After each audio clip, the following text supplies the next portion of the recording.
आज मैत्रिणींनो, आज आपण टोमॅटोची डाळ भाजी बनवूया। तुम्ही कशी बनवता कमेंटमध्ये नक्की कळवा। मी इथे फ्रेश 4 टोमॅटो घेतलेले आहे, स्वच्छ असे पाण्याने धुवून अशा पद्धतीने कट करून घेत आहे। मी एकदम मीडियम साईजचे कट करून घ्यायचे आपल्याला। सर्व टोमॅटो मी इथे कट करून घेत आहे। चला तर एक कढईमध्ये आपल्याला तेल घालायचं आहे। 2 चम्मच तेल घातलेलं आहे मी कढईमध्ये। तेल छान असं गरम झालं की त्यामध्ये कांदा घालून घेऊ। कांदा छान असा लालसर होईपर्यंत आपल्याला कांदा परतवून घ्यायचा आहे। छान असा लालसर आपला कांदा झालेला आहे। थोडेसे कढीपत्त्याचे पानं घालायचे त्यामध्ये। छान असा कढीपत्ता पण आपला तडतडला आहे छान मस्त। आता यामध्ये आपण थोडंसं लसूण घालू, लसूणची पेस्ट। ते पण छान आपल्याला परतवून घ्यायचं आहे लसूण। खूपच मस्त अशी ही भाजी होते टोमॅटोची डाळ भाजी। नक्की तुम्ही अशा पद्धतीने एक वेळेस बनवून बघा। थोडीशी मी कोथिंबीर घातली यामध्ये। जिरे मोहरी घालायची थोडीशी, त्याला पण छान असं तडतडू द्यायचं तेलामध्ये आपल्याला। आता अर्धा चम्मच हळद, 1 चम्मच मीठ, लाल तिखट, थोडासा मसाला, हे सर्व आता आपल्याला घालून घ्यायचं आहे। मिश्र फोडणीमध्ये छान मिक्स करून घ्यायचं आहे। आता लगेच यामध्ये आपण टोमॅटो घालून घेऊ।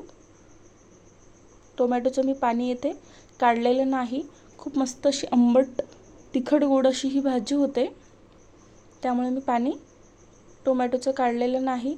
चटणीसुद्धा तुम्ही अशा पद्धतीने बनवू शकता। चटणीसुद्धा आपली रेडी झालेली आहे, पण मी डाळ भाजी बनवत आहे। खूपच मस्त अशी भाजी होते। तुम्ही आठवड्यामधून 2 वेळेस ते नक्कीच बनवाल, इतकी मस्त अशी ही भाजी होते। नक्की तुम्ही अशा पद्धतीने एक वेळेस ही टोमॅटोची डाळ भाजी बनवून बघा। आता छान आपल्याला थोडंसं 2 मिनटं टोमॅटो हे शिजू द्यायचे आहे, एकदम असे मेल्ट होऊ द्यायचे छान। मी इथे मसूराची डाळ घेतलेली आहे साधारण 1 वाटी। इथे मी 1 वाटी साधारण मसूराची डाळ घेतलेली आहे। स्वच्छ अशी पाण्याने धुवून घेतलेली आहे व आपल्याला ही डाळ टोमॅटोमध्ये घालून घ्यायची आहे। छान असं परतवून घ्यायचं आहे। साधारण 1 ते 1.5 मिनिटं आपण असंच परतवून घेऊ। आता यामध्ये पाणी, थोडीशी कोथिंबीर घालणार आहे मी। कोथिंबीर पण छान मिक्स करून घेऊ। खूप मस्त अशी ही भाजी होते। आता यामध्ये आपण पाणी घालू 1 ग्लास।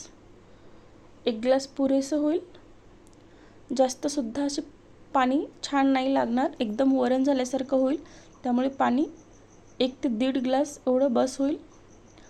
आता जिरा पावडर घातलेला आहे 1 चम्मच। मिक्स करून घेऊ आपल्याला 2 ते 3 उकळी येईपर्यंत। आता आपण एक प्लेट झाकून याला शिजू देऊ। छान असं मस्त अशी उकळी आलेली आहे।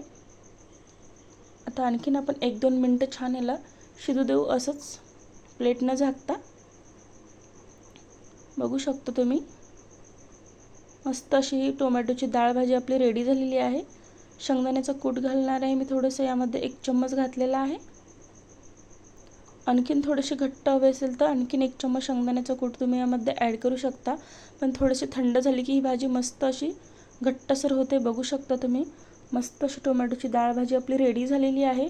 नक्कीच तुम्ही अशा पद्धतीने एक वेळेस बनवून बघा, खूप मस्त अशी ही भाजी होते। चला तर आजची रेसिपी तुम्हाला कशी वाटली कमेंटद्वारे नक्की कळवा। व्हिडिओ आवडला असेल तर एक लाईक करा, शेअर करा, चॅनलला सबस्क्राईब करा।